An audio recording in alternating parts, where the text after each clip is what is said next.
Question number 9 लिखे हैं जो 3 डायमेंशनल ज्योमेट्री का आपके NCERT का एक्सरसाइज 11.2 का हम 8 क्वेश्चन नंबर 8 तक हम सॉल्व किए हैं और क्वेश्चन नंबर 9 लिखे हैं। देखिए क्वेश्चन 9 में क्या लिखा गया है, क्या हमसे पूछा गया है कि find the vector and Cartesian equation of the line that passes through the points 3 -2 -5 3 -2 6। ये 2 पॉइंट से आपका कोई लाइन है जो पास कर रहा है, उसका हमको वेक्टर फॉर्म का भी इक्वेशन लिखना है, मतलब एक line of equation vector form में भी लिखना है और कार्टेशियन फॉर्म में भी लिखना है। तो सबसे पहले देखिए हम लोग क्या करते हैं कि यहाँ पर जो लिखना है ठीक है कि वेक्टर फॉर्म में भी लिखना है और कार्टेशियन फॉर्म में भी लिखना है। तो सबसे पहले हम लोग वेक्टर फॉर्म में ही लिखते हैं कि वेक्टर फॉर्म, देखिए वेक्टर फॉर्म, देखिए इसका फार्मूला आपको याद होगा। इसका फार्मूला हम क्या पढ़े थे, रिजल्ट जो था कि वेक्टर आर इक्वल टू क्या था, vector a plus lambda times vector b minus आपका वेक्टर ए था। यही फार्मूला था, देखिए यही हम लोग वहाँ पढ़े थे। अब देखिए यहाँ से हम लोग का देखिए वहाँ पर 2 पॉइंट से जब पास करता था तो दोनों मेरा पोजीशन वेक्टर होते थे। जो वेक्टर ए होता था उसका पॉइंट x1 y1 z1 होता था। अब वेक्टर बी जो होता था उसका पॉइंट x2 y2 z2 होता था। अब वेक्टर आर का जो होता था x y z होता था। आपको याद होगा क्योंकि इसका ये सब काम हम लोग पहले कर चुके हैं, लेकिन फिर आपको याद दिला रहे कि आप वहाँ थोड़ा सा पीछे जाइए, देखिए तो जो आपका पॉइंट ए और बी हम लोग प्रूव किए थे, लेके प्रूव किए थे, तो x1 y1 z1 point A का जो वेक्टर ए होता था और x2 y2 z2 होता था जो वेक्टर बी होता था। अब पी जो पॉइंट होता था जो वेक्टर आर का होता था। ऐसा यह पोजीशन वेक्टर होते थे। तो यहाँ पर अगर हम देखें कि अगर हमको लिखना है तो अगर वेक्टर ए हम निकालना चाहें तो कहाँ से निकालेंगे। अगर वेक्टर ए लिखना चाहते हैं तो देखिए वेक्टर ए जो है हमको पॉइंट जो यहाँ 3 2 -5 है, यहाँ से हम लोग वेक्टर ए निकाल लेंगे क्योंकि यही मेरा पहला पॉइंट होगा। मतलब हम इसको ए मान के चल रहे हैं कि ये पोजीशन वेक्टर ए है और ये यहाँ से बी मिलता है। तो अगर वेक्टर ए लिखना चाहे तो ये x1 है, y1 है, z1 है, x2 है, y2 है, z2 है।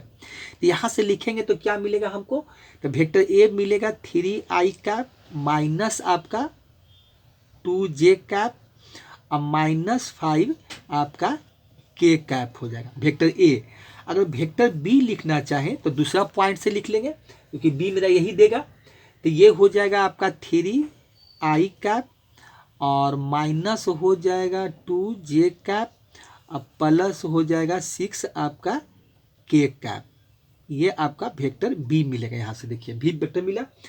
अब कुछ नहीं करना है, अब हमको बैठा देना है। तो वेक्टर आर इक्वल टू यहाँ पर हो जाएगा, ए क्या है आपका 3i cap minus 2j cap और -5 के कैप है। ये वेक्टर आपका ए है।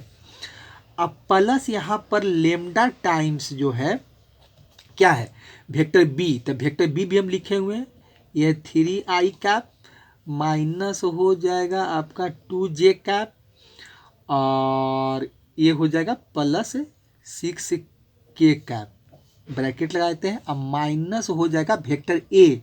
तो वेक्टर ए क्या है, ये हो जाएगा 3i कैप माइनस हो जाएगा आपका 2j कैप और ये हो जाएगा -5 के कैप। चलिए ये वेक्टर हमको ए मिला, ब्रैकेट को क्लोज कर देते हैं। अब देखिए यहाँ से इसको सॉल्व करते हैं। तो यहाँ से तो 3i कैप माइनस आपका 2j कैप -5 के कैप, ये तो ऐसे ही रहेगा। अब प्लस लेमडा टाइम्स ये है आपका 3i cap minus 2j cap, अब प्लस यहाँ पर मिल रहा है 6 के कैप। अब ब्रैकेट को ओपन करेंगे तो कितना हो जाएगा, ये -3i cap minus minus plus हो जाएगा, प्लस हो जाएगा आपका 2j कैप, अब प्लस हो जाएगा 5 के कैप हो जाएगा, ये मिलेगा। चलिए ठीक है, देखिए ये ब्रैकेट के माइनस अंदर गया क्योंकि यहाँ माइनस है, तो माइनस ये -3 हो गया प्लस 2j कैप हो गया प्लस 5 के कैप हो गया।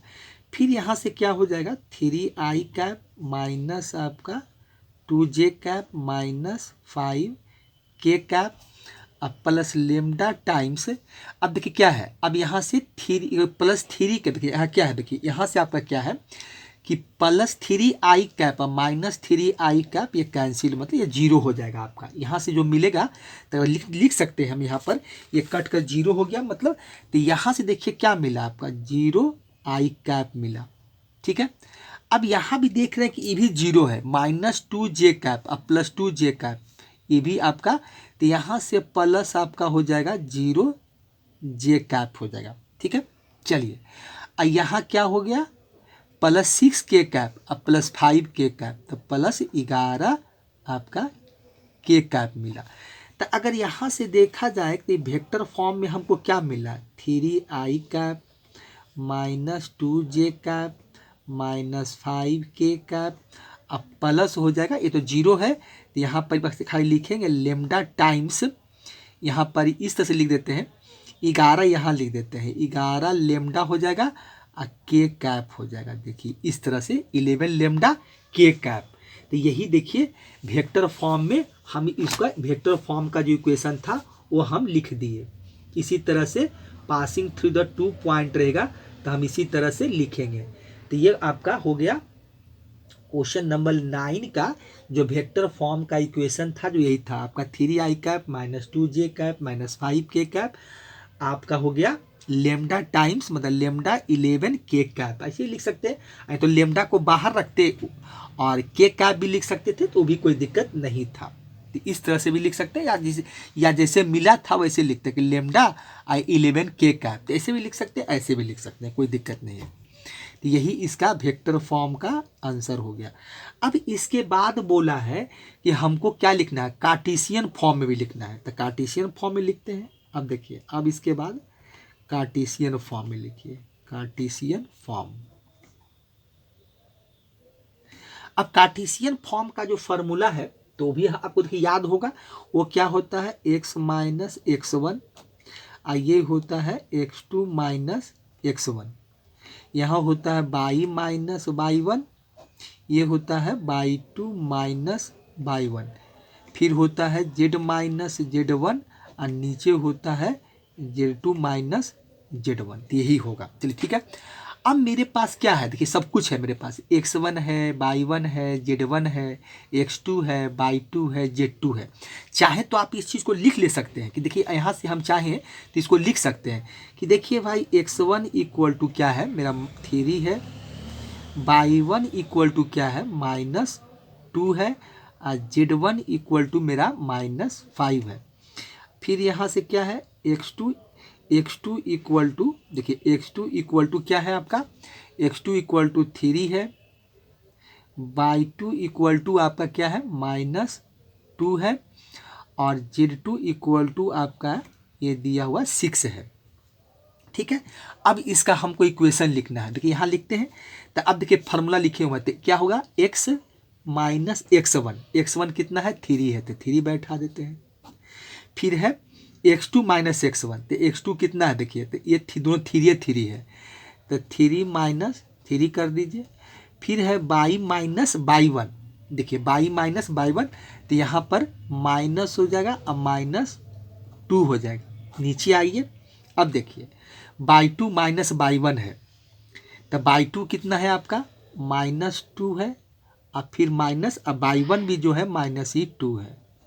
फिर इक्वल टू हो जाएगा जेड माइनस जेड वन, तो जेड माइनस जेड वन कितना है आपका, देखिए जेड वन माइनस फाइव है तो यहाँ पर माइनस फाइव कर देते हैं।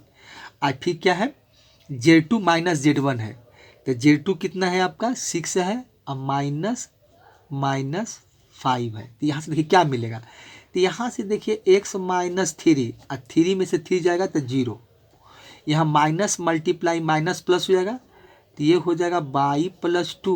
अब यहाँ क्या मिलेगा माइनस टू, अब माइनस माइनस प्लस हो जाएगा, माइनस मल्टीप्लाई माइनस प्लस, तो ये टू हो गया। यहाँ हो गया माइनस मल्टीप्लाई माइनस, ये माइनस आपका है तो ये हो जाएगा जेड प्लस फाइव और ये हो जाएगा माइनस में प्लस मतलब सिक्स प्लस फाइव।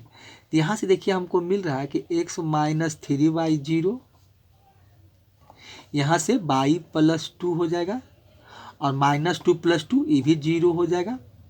चलिए उसके बाद ये हो जाएगा z+5 बाई 11 हो जाएगा। तो यही देखिए हमको आंसर कार्टेशियन फॉर्म में जब हम इक्वेशन को निकाले तो हमको यही यहाँ से देखिए मिला है। ठीक है, तो इस तरह से हम ये क्वेश्चन नंबर 9 का हम कार्टेशियन फॉर्म भी लिख दिए और इसका वेक्टर फॉर्म भी लिख दिए। तो वही x-3/0 y+2/0 और z+5/11। तो यही देखिए इसका आंसर हो गया। तो 2 पॉइंट आपको दिया रहेगा, तो इस तरह से वेक्टर फॉर्म और कार्टेशियन फॉर्म लिखकर दिखाना है। तो क्वेश्चन नंबर 9 भी मेरा पूरा हो गया। इसी तरह से हम इसको सॉल्व करते हैं। ठीक है, चलिए इसको हटाते हैं और क्वेश्चन नंबर फिर हम 10 लिखते हैं। चलिए ठीक है, आप देखिए आगे क्वेश्चन नंबर 10 लिखते हैं। अब देखिए क्वेश्चन नंबर 10 में क्या है कि हमको एंगल फाइंड करना है। देखिए इसमें 2 क्वेश्चन दिया हुआ है, तो ऊपर में हम लिख दिए कि फाइंड द एंगल है। क्वेश्चन नंबर 1 क्या है देखिए। तो अब यहाँ देखिए हमको एंगल फाइंड करना है, तो सबसे पहले जो एंगल निकालने का जो हमको फार्मूला बताया गया था वो हम देखते हैं। देखिए तो वो था क्या कि हमको एंगल निकालने का था, क्योंकि 2 वेक्टर हमको दिया हुआ है। एक देखिए r बराबर क्या दिया 2i cap minus 5j cap plus k cap plus lambda times आपका 3i cap plus 2j cap plus 6k cap. फिर एक और हमको वेक्टर दिया कि r = 7i cap minus 6k cap और म्यू बराबर दिया हुआ i कैप और 2j कैप, यहाँ दिया हुआ 2k कैप दिया हुआ। ठीक है, तो ये हमको देखिए दिया हुआ है। ठीक है, अब यहाँ से हमको जो वेक्टर के यहाँ से निकालना है तो उसको हमको देखना है। ठीक है, अब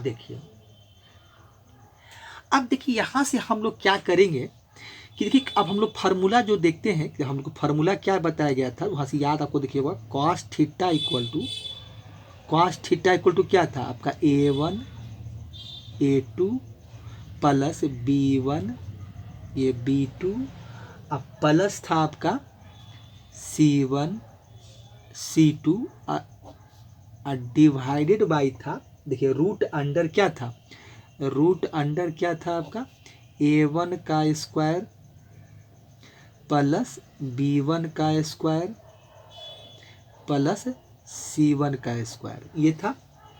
फिर और क्या था नीचे में ही ये था आपका, यहाँ से था आपका a2 का स्क्वायर प्लस b2 का स्क्वायर अब प्लस हमको था c2 का स्क्वायर। देखिए यही चीज़ यही फार्मूला हम लोग cos थीटा इक्वल टू पढ़े थे और इसी फार्मूला का यूज करके हमको यहाँ पर जो निकाल कर दिखाना है। ठीक है, और इसके बाद क्या था कि देखिए एक चीज़ और देखे थे कि हम लोग थीटा जो निकालते थे यहाँ पर, तो ये पूरा जो a1 a2 सारा कुछ दिया हुआ जो आपका है, तो यहाँ पर देखिए मेरा जो होता था थीटा क्या हम लोग कैलकुलेट करते थे ये एक्यूट एंगल होता था। अब पूरे के साथ क्या लगा हुआ ये पूरा मॉड लगा हुआ कि मान लीजिए कि माइनस आएगा तो वैल्यू मेरा क्या हो जाएगा प्लस हो जाएगा क्योंकि मॉड यूज किया हुआ है। अब देखिए यहाँ से हम लोग क्या करेंगे कि ठीक है फार्मूला तो देख लिए भाई कि फार्मूला यही है और इसी का हम फार्मूला का यूज करने जा रहे हैं। ठीक है, तो अब यहाँ से हम लोग क्या है कि अगर देखा जाए वेक्टर फॉर्म में दिया हुआ तो यहाँ देखा जाए तो वेक्टर ए है और लेमडा टाइम्स वेक्टर बी है। वेक्टर ए है ये देखिए वेक्टर ए आपका है और लेमडा ये म्यू टाइम्स वेक्टर बी है। देखिए यही आपका वेक्टर बी है और यहाँ वेक्टर बी है। ठीक है, अब यहाँ से यही वेक्टर बी से हम लोग a1 b1 c1 निकालते हैं क्योंकि हम वेक्टर बी जो होता है जो यही मेरा पैरेलल वेक्टर होता है, यही वेक्टर डायरेक्शन बताता है, तो यही वेक्टर बी है, तो यहीं से हमको डायरेक्शन रेशियो मिलेगा। तो डायरेक्शन रेशियो मिलेगा तो सबसे पहले हम लोग क्या करते हैं कि a1 a2 b1 b2 का वैल्यू निकाल लेते हैं। तो देखिए तो वेक्टर r जो देख रहे हैं कि ये जो देखिए r वेक्टर के फिर से हम लिखते हैं कि वेक्टर r क्या आपका है ये आपका 2i कैप है और माइनस आपका 5j कैप है और प्लस आपका k कैप है और प्लस लेमडा टाइम्स ये है आपका 3i cap plus 2j cap और प्लस 6k कैप। देखिए यही है। अब देखिए यहाँ से हम लोग फार्मूला जो पढ़े थे जो रिजल्ट था मेरा क्या था r इक्वल टू क्या था vector a plus lambda times vector b होता था। यही देखिए मेरा वेक्टर b है। यही मेरा डायरेक्शन वेक्टर या पैरेलल वेक्टर होता है। यहीं से हम लोग जो बी वेक्टर है, यहीं से हम लोग डायरेक्शन रेशियो निकालेंगे। तो यहाँ से देखिए डायरेक्शन रेशियो निकालते हैं, तो ये हो जाएगा A1 equal to 3, B1 equal to क्या हो जाएगा आपका 2 हो जाएगा, और C1 इक्वल टू मेरा क्या हो जाएगा 6 हो जाएगा। यहाँ से ये मिलेगा। चलिए इसी तरह से एक वेक्टर और दिया हुआ है, तो यहाँ भी वही होगा। तो यहाँ देखिए 7i कैप है माइनस 6k कैप है, अब प्लस म्यू है, तो यही मेरा वेक्टर बी है, i कैप प्लस आपका 2j कैप, अब प्लस यहाँ दिया हुआ है 2k कैप। यहाँ से हम लोग क्या निकाल लेंगे, A2 निकाल लेंगे। तो A2 इक्वल टू क्या होगा 1 होगा, B2 इक्वल टू आपका 2 हो जाएगा, और C2 इक्वल टू आपका हो जाएगा, ये भी मेरा 2 ही होगा। देखिए ये होगा, ठीक है। अब हम लोग क्या करते हैं कि जो फार्मूला है उस पर बैठाते जाते हैं। कॉस थीटा इक्वल टू हमको दिया हुआ है क्या है A1 A2। देखिए तो A1 क्या है आपका, तो 3 है, और A2 1 है, ठीक है। तो 3 मल्टीप्लाई 1 हो जाएगा, ये फार्मूला लिखे हुए हम लोग, प्लस B1 B2, B1 क्या है 2 है, और B2 भी देखिए आपका 2 है, तो ठीक है। तो ये 2 मल्टीप्लाई 2 हो जाएगा, प्लस फिर क्या है C1 C2, तो C1 क्या है मेरा, C1 देखिए 6 है, और C2 2 है, तो ये 6 मल्टीप्लाई आपका 2 हो जाएगा, और डिवाइड बाई क्या हो जाएगा, देखिए A1 का स्क्वायर, तो A1 मेरा क्या है, देखिए A1 3 का स्क्वायर कर दीजिए, ठीक है। B1 आपका क्या है 2 है, तो 2 का स्क्वायर, और C1 आपका 6 है, तो 6 का स्क्वायर कर दीजिए, ठीक है। फिर रूट अंडर हो जाएगा A2 का स्क्वायर, तो A2 है 1, तो 1 का स्क्वायर, प्लस B2 आपका 2 है, तो 2 का स्क्वायर, और C2 भी 2 है, तो 2 का स्क्वायर, ये मिलेगा यहाँ से, ठीक है। चलिए ठीक है, चलिए अब यहाँ से हम लोग कैलकुलेट कर लेते हैं वैल्यू। देखिए तो यहाँ से हो जाएगा आपका, अब सारा क्या है मॉड के अंदर है, मॉड लगा देते हैं। देखिए ये आपका टोटल मॉड के अंदर है, तो ये कॉस थीटा इक्वल टू हो जाएगा, तो ये 3 हो जाएगा, 3 मल्टीप्लाई 1 3, 2 2 जा 4, और 6 दूनी 12 हो जाएगा। तो यहाँ से तो ये मिलेगा हमको। नीचे देखिए क्या है मॉड के अंदर, तो ये देखिए आपको मिलेगा हमको, अब देखिए यहाँ से मिल जाएगा रूट अंडर में क्या मिलेगा आपको, तो ये हो जाएगा 3 का स्क्वायर 9, ये हो जाएगा 4, और ये हो जाएगा 36, और यहाँ से मिल जाएगा हमको, यहाँ से देखिए क्या मिल जाएगा 1 का स्क्वायर 1 ही होगा, 4 होगा और 4 होगा, ये 4 है आपका, ठीक है। चलिए अब यहाँ आते हैं, तो कॉस थीटा इक्वल टू क्या मिलेगा, देखिए तो कॉस थीटा इक्वल टू हो जाएगा, तो ऊपर 4 चौक 16 और 3 19 हो जाएगा, ये 19 हो गया, और यहाँ मिल जाएगा हमको रूट अंडर 36 और 9 49 हो जाएगा 49, और यहाँ से मिल जाएगा हमको 9 हो जाएगा रूट 9। अब देखिए कॉस थीटा इक्वल टू कितना हो जाएगा, तो ये 19 ऊपर हो गया, यहाँ से 7 मिलेगा, यहाँ से 3 मिलेगा, मतलब हो जाएगा 19y आपका 21 हो जाएगा कॉस थीटा इक्वल टू, यही देखिए हमको मिलेगा। अगर थीटा हम निकालेंगे तो क्या हो जाएगा, तो थीटा इक्वल टू हो जाएगा cos inverse 19y, cos inverse है ये 19y21, तो यही देखिए मेरा आंसर होगा। तो इसी तरह से हम एंगल को फाइंड आउट करेंगे, तो यही इसका आंसर हो गया। तो क्वेश्चन नंबर देखिए 10 का ये पहला क्वेश्चन था। तो इस तरह से हम लोग देखिए, हम लोग डायरेक्शन या पैरेलल वेक्टर होता है वहीं से हम डायरेक्शन रेशियो निकालते हैं, क्योंकि ये B1 C1 जो निकाले हैं, ये पहला जो वेक्टर इक्वेशन था, ये से यही देखिए वेक्टर बी है आपको दिया हुआ है, यहीं से हम डायरेक्शन रेशियो निकाल लिए। वेक्टर देखिए दूसरा वेक्टर भी लिखे हैं, जो दूसरा इक्वेशन दिया वेक्टर इक्वेशन, तो यही देखिए आपका पैरेलल वेक्टर है। तो यहाँ से हम A2 B2 C2 निकाल लिए और फार्मूला पर पुट कर दिए और पुट करके हम निकाल लिए। देखिए यहाँ से क्या है कि सब वैल्यू आपका अगर मॉड रखना चाहिए, सब सारा पॉजिटिव है, और उसके बाद मॉड हटा दीजिए क्योंकि पॉजिटिव ही मिलेगा। अब यहाँ से मॉड से बाहर निकालिए और यही इसका आंसर होगा। क्योंकि अब मॉड लगाना कोई जरूरी नहीं, कि माइनस मिलता तब वहाँ पर हम लोग उसको पॉजिटिव बनाए थे, तब माइनस तो मिला नहीं, सारा का सारा वैल्यू हमको क्या मिला, पॉजिटिव ही मिला, तो इसीलिए कोई दिक्कत नहीं है। तो यही आंसर इसका आपका थीटा कॉस इन्वर्स आपका theta equal to cos inverse 19/21 हो जाएगा। तो यही इसका आंसर हो गया। तो क्वेश्चन नंबर 10 आपका जो उसका पहला क्वेश्चन था वो पूरा हो गया। किस तरह से फाइंड द एंगल निकालना था, मैं दो हम लाइन के बीच का जो एंगल था हमने थीटा जो निकाल कर दिखा दिए। ठीक है, चलिए तो ये हो गया। चलिए क्वेश्चन नंबर 2 का क्वेश्चन नंबर 10 का क्वेश्चन नंबर 2 बना रहे हैं। यहाँ भी क्या था, फाइंड द एंगल, वहाँ एक ही साथ दिया हुआ, वहाँ लिखा हुआ है कि find the angle between the following pairs of line. तो हम ये चीज़ नहीं लिखे हैं, खाली लिखे हैं find the angle. Question number 10 का ये दूसरा है, और इसमें आगे देखिए वो लिखा हुआ है, हम खाली फाइंड द एंगल लिखे हैं, वहाँ लिखा हुआ है कि angle between the following pairs of line. तो चाहे तो इसी लिख सकते हैं, अगर बोलिएगा तो लिख देंगे कि फाइंड द एंगल लिखा हुआ है, अब बिटवीन लिखा हुआ है, ये बिटवीन आपको देखिए लिखा है बिटवीन फॉलोइंग। पहला में देखिए हम तो नहीं लिखे थे, ये चीज़ छोड़ दिए थे, फॉलोइंग लिखा हुआ है आपका पेयर्स ऑफ लाइन है,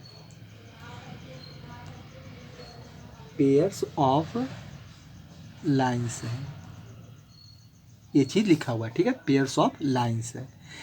इसी का देखिए क्वेश्चन नंबर वही पहला बनाए हैं और क्वेश्चन नंबर 2 हम बना रहे हैं। तो दूसरा में क्या दिया कि वही फिर उसी तरह से वेक्टर आर इक्वल टू दिया 3i कैप प्लस जे कैप माइनस 2k कैप है, और lambda times I cap minus J cap minus आपका 2k कैप है। फिर दूसरा ये एक लाइन का इक्वेशन दिया वेक्टर फॉर्म में 2i कैप माइनस जे कैप माइनस 56k कैप है, अब mu times 3i cap minus 5j cap है, अब माइनस 4k कैप है। देखिए जैसे वहाँ लिखे थे तो वही काम देखिए यहाँ है। तो यहाँ देखिए अगर वेक्टर देखिए यहाँ पर यही मेरा बी वेक्टर होता है, यही डायरेक्शनल या पैरेलल वेक्टर होता है। ये यहाँ देखिए, तो यहाँ देखिए दो लाइन है, तो अगर देखा जाए तो ये वेक्टर इसको बी है, तो यहाँ ये B1 है तो ये B2 होगा, मतलब दो लाइंस का अलग अलग, मतलब ये जो पैरेलल वेक्टर अलग अलग दिया हुआ है। ठीक है, तो यहाँ से देखिए जो लाइन पहला है, तो यहाँ से हम अगर A1 A2 का पहले यहाँ पहले वही निकाल लेते हैं। तो यहाँ से A1 हमको देखिए यही से मिलेगा, तो A1 जो वेक्टर यही मेरा B है, यही मेरा वेक्टर B होता है। तो A1 इक्वल टू 1 हो जाएगा, अब B1 इक्वल टू क्या है माइनस जे कैप है तो माइनस 1 हो जाएगा, और C1 इक्वल टू क्या हो जाएगा, C1 इक्वल टू माइनस मेरा 2 हो जाएगा। फिर अगर दूसरा से हम आए तो ये देखिए क्या मिलेगा हमको, यहाँ देखिए A2 मिलेगा, यहाँ से क्या मिलेगा आपको, देखिए यहाँ से A2 मिलेगा, A2 क्या हो जाएगा आपका 3 हो जाएगा, B2 जो आपका हो जाएगा माइनस 5 हो जाएगा, और C2 जो हो जाएगा यहाँ से देखिए C2 निकालिएगा तो माइनस 4 हो जाएगा। तो देखिए क्या हो गया, यह आपका A2 हो गया 3, B2 हो गया माइनस 5 और C2 हो गया आपका माइनस 4 हो गया। तो इस तरह से हम A1 A2 और माने A1 B1 C1 लिख लिए, A2 B2 C2 लिख लिए। तो इस तरह से हम लोग वैल्यू निकाल लिए हैं, और निकाल कर देखिए हम सब कुछ रख लिए। ठीक है, यहाँ से अब यहाँ से हम लोग को क्या करना है कि जो कैलकुलेट करना है, मतलब जो एंगल निकालना है, अब यहाँ से हम लोग एंगल को निकालेंगे। ठीक है, अब देखिए तब फार्मूला मेरा क्या होता था, तब फार्मूला देखिए क्या होता है, कॉस थीटा इक्वल टू क्या होता है A1 A2 प्लस B1 यहाँ से हो जाएगा B2, और ये हो जाएगा C1 और C2, और डिवाइडेड बाई क्या हो जाएगा रूट अंडर A1 का स्क्वायर हो जाएगा प्लस B1 का स्क्वायर हो जाएगा और प्लस C1 का स्क्वायर हो जाएगा। फिर रूट अंडर क्या हो जाएगा, यहाँ से आपका A2 का स्क्वायर हो जाएगा प्लस आपका B2 का स्क्वायर हो जाएगा, अब प्लस यहाँ से आपका C2 का भी स्क्वायर हो जाएगा। देखिए ये वैल्यू आपको यहाँ से फार्मूला यही है। आप पूरे के साथ क्या कीजिए मॉड लगा दीजिए कि माइनस मिलेगा तब पॉजिटिव इसलिए एक्यूट एंगल वहाँ लिखा हुआ था थीटा एक्यूट एंगल, तो इसीलिए ये चीज़ हो जाएगा। अब देखिए यहाँ से हम लोग क्या करेंगे कि वैल्यू पुट कर देंगे। अभी A1 A2 देखिए, तो A1 A2 यहीं पर हम सब लिखे हुए हैं, ठीक है। तो वैल्यू बैठा देते हैं, तो क्या हो जाएगा 1 × 3। तो यहाँ पर देखिए 1 × 3, फिर क्या है -1 और फिर क्या है प्लस। तो यहाँ पर देखिए प्लस ही मिलेगा क्योंकि माइनस मल्टीप्लाई माइनस प्लस बन जाएगा। तो यहाँ पर देखा जाए तो आपका 1 × 5 हो जाएगा क्योंकि माइनस माइनस प्लस ही बन जाएगा ये। फिर प्लस हो जाएगा C1, यहाँ भी देख रहे हैं कि वही चीज़ है, माइनस मल्टीप्लाई माइनस प्लस ही बन जाएगा। तो ये आप 2 × ये आपका 4 हो जाएगा। चाहे तो आप माइनस लिख सकते हैं कि अगर यहाँ माइनस लगा दें, यहाँ माइनस लगा दें, तो ये क्या हो जाएगा, तो माइनस मल्टीप्लाई माइनस प्लस से होता है। तो ये चीज़ आप दिखा सकते हैं एग्जाम में कि देखिए माइनस था इसलिए माइनस लगा दिए हम, तो ये मिलेगा प्लस ही आपको। फिर देखिए क्या हो जाएगा रूट, अब रूट अंडर की कीजिए, तो रूट अंडर देखिए क्या है, ये हो जाएगा A1 का स्क्वायर, तो ये 1 का स्क्वायर हो जाएगा प्लस B1 का स्क्वायर, तो यहाँ -1 का स्क्वायर हो जाएगा। अब प्लस C1 का स्क्वायर, तो माइनस आपका 2 का स्क्वायर हो जाएगा। यहाँ से देखिए ये मिलेगा। फिर आपका क्या है रूट अंडर क्या है देखिए, तो ये A2 का स्क्वायर, तो A2 मेरा क्या है 3 का स्क्वायर हो जाएगा प्लस -5 का स्क्वायर हो जाएगा। अब प्लस हो जाएगा -4 का स्क्वायर हो जाएगा। ये चीज़ आपको यहाँ से मिलने वाला है और ये सब सारा का सारा मॉड के अंदर रहेगा। अब देखिए तो यहाँ तो 3 मिलेगा, माइनस मल्टीप्लाई माइनस प्लस ही बन जाएगा, तो 1 × 5 तो +5 हो जाएगा, plus minus multiply minus plus हो जाएगा। अब 4 × 2 = 8 हो जाएगा। रूट अंडर में क्या मिलेगा आपको, तो यहाँ 1 का स्क्वायर 1 ही होगा, -1 का स्क्वायर 1 होगा और 2 × 2 = यहाँ 4 हो जाएगा। फिर यहाँ आइए और यहाँ 9 हो जाएगा प्लस यहाँ से 25 मिलेगा, -5 का स्क्वायर 25 हो जाएगा। अब -4 का स्क्वायर आपका 16 हो जाएगा, प्लस एक स्क्वायर है तो प्लस ही मिलेगा और सारा वैल्यू आपको मॉड में मिलेगा। अब देखिए ऊपर में क्या हो जाएगा, तो ये हो जाएगा आपका 8 8 16 हो जाएगा, तो ऊपर में आपको हो जाएगा 16, नीचे हो जाएगा √6 हो जाएगा और ये हो जाएगा आपका कितना 16 9 कितना हो जाएगा 25 और 25 25 50 हो जाएगा।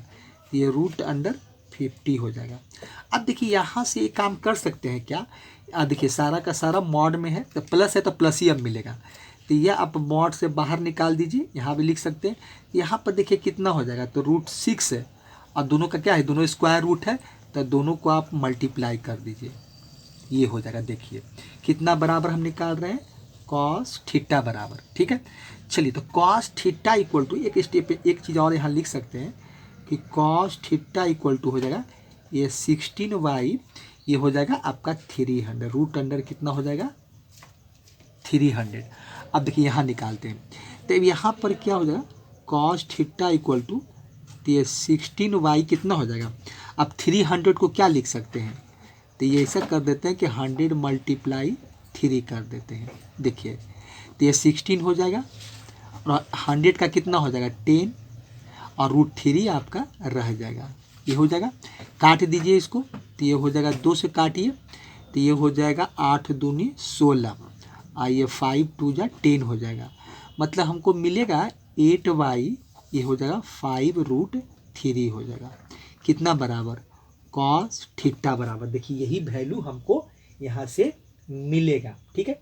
चलिए अब थीटा इक्वल टू निकालेंगे तो क्या होगा, तो थीटा इक्वल टू निकालेंगे तो ये हो जाएगा आपका cos इनवर्स 8y 5 √3 हो जाएगा, यही इसका आंसर होगा।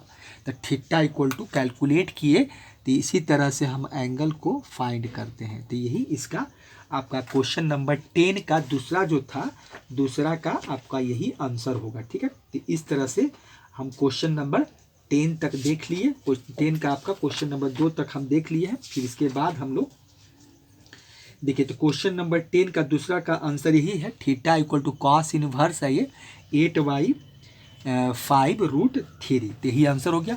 अब क्वेश्चन नंबर 11 से हम लोग अगले वीडियो में देखेंगे, आज तक इतना ही देखेंगे। इसके बाद आगे हम लोग जब इसके आगे हम लोग क्वेश्चन नंबर 10 से मतलब आगे 11 से करेंगे और फिर जहाँ तक होगा हम लोग बनाएंगे। तो देखिए तो क्वेश्चन नंबर 10 तक कर लिए, तो 1 से लेके 10 तक हो गया। अब आगे वीडियो में फिर से मिलते हैं। थैंक्स।